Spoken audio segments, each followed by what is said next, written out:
What's going on, guys? So let's talk about Dylan Mortensen. But before we do, please go give this video a like. Because, hey, I'm asking. Just do it for me. What could it hurt? It's like, slide your thumb down just like that. You know what I mean? Hit that like button. I'll love you a long time. If you watch this video all the way through, if you get anything from this video, if you enjoy it, if you think, hey, this guy's funny, he's a nutcase, whatever, consider subscribing. You can hate watch me if you want to. I don't mind. Hate watch me. Comment. Cuss me out. I don't care. Doesn't matter. Let's get into it.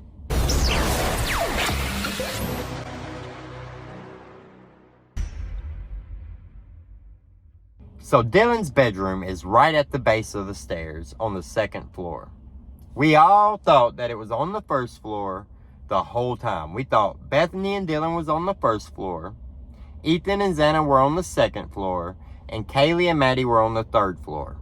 Now, with the first floor being separate from the second and third floor because of the additions, we thought, hey, that gives good reason why they didn't hear anything.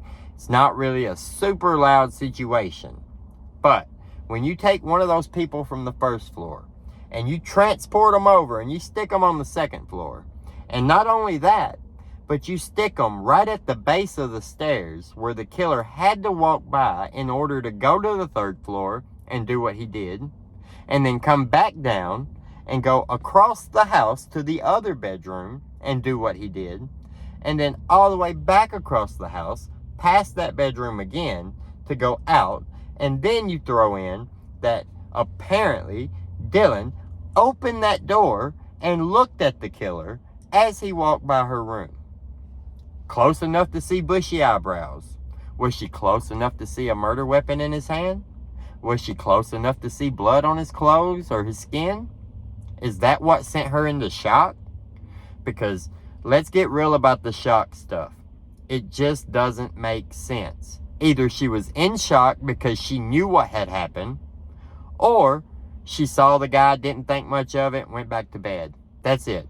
She can't just, oh, I saw an intruder in my house when I'm used to seeing people I don't know in my house all the time, and then I went into the bedroom and didn't come out for 8 hours because I was in shock. If you add to that Kaylee's dad, Steve, said there was a hell of a battle going on the second floor. Dylan can hear Kaylee upstairs playing with her dog, or what she thought was Kaylee playing with her dog. We all know what it really was. Then she's probably going to hear things going on the second floor where she is too, right? If she can hear a girl crying and a guy saying, it's okay, I'm here to help, you would think she would hear a hell of a battle going on the second floor. Now, all of that wouldn't matter if it didn't take 8 hours before anybody called 911. Right? I mean, you got somebody that's awake, hearing things going on, seeing a suspect that they don't know wearing all black and a mask walking out of their house in the middle of the night, and then they don't check on anybody else. They don't call the cops. They don't call anybody else for help that we know of. How goes it? And then if we can go back to the 911 call, because I feel like this is getting missed. Police said over and over the call was placed from one of the roommates' phones, but they wouldn't say if one of the roommates made the call or somebody else. They kept saying somebody used the roommate's phone to make the call. It could have been one of the roommates. It could have been somebody else that they called before they called the police. Now, why would you ever call somebody else before calling the police? If you see an intruder in your house, wouldn't you call the police? Wouldn't you at least call a strong male to come over and make sure everything's okay? Wouldn't you at least text and call and check on your roommates? Now, maybe she did, but we know she didn't get a response back from them, right? We know that. So, no way that they ever said, yeah, everything's fine, no worries. So, what was she doing? Did she not have her phone? I know I've seen a lot of people say that. And hey, that's a possibility. It's a possibility that this 19, 20-year-old college student who's up at 4 in the morning left her phone in another room while she slept. Yeah, it's a possibility. Not very probable, but it's a possibility, right? Assuming she had her phone, what took 8 hours? That's where the concern comes in, right? Because if everything else in this story was the same, but it didn't take 8 hours to get the call, and there wasn't so much secrecy around the 911 call, like they still haven't released the 911 call yet, why not? And then we also know that that call came in for an unconscious person. Now, we've heard a few different reasonings for why that might have been. We don't know what the truth of it is yet, but it just doesn't seem right. But let's look back at this, right? Let's look at the layout of the house, and let's see what we see. So, the suspect would have came through those sliding glass doors.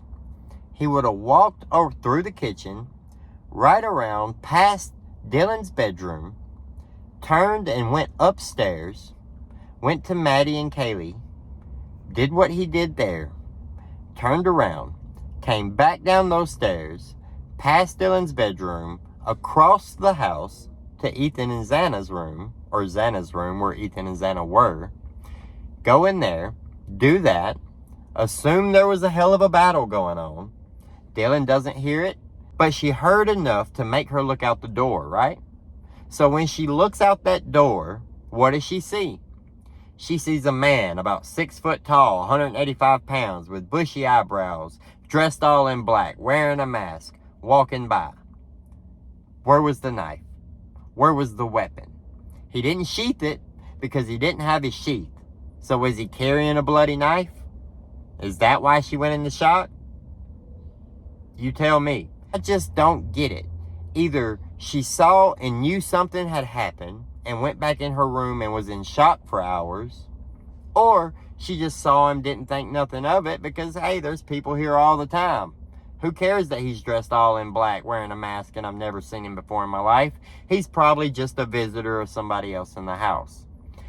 In that sense, hey, why would she be in shock? Didn't really care, right?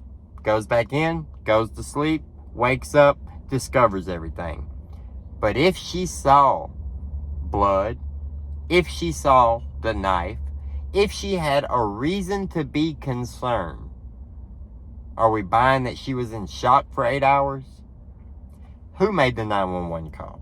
Let me know what you think down in the comments below. Like the video, subscribe to the channel to see more, hit that notification bell so you get notified anytime I post. Have a great day, and we'll see you later.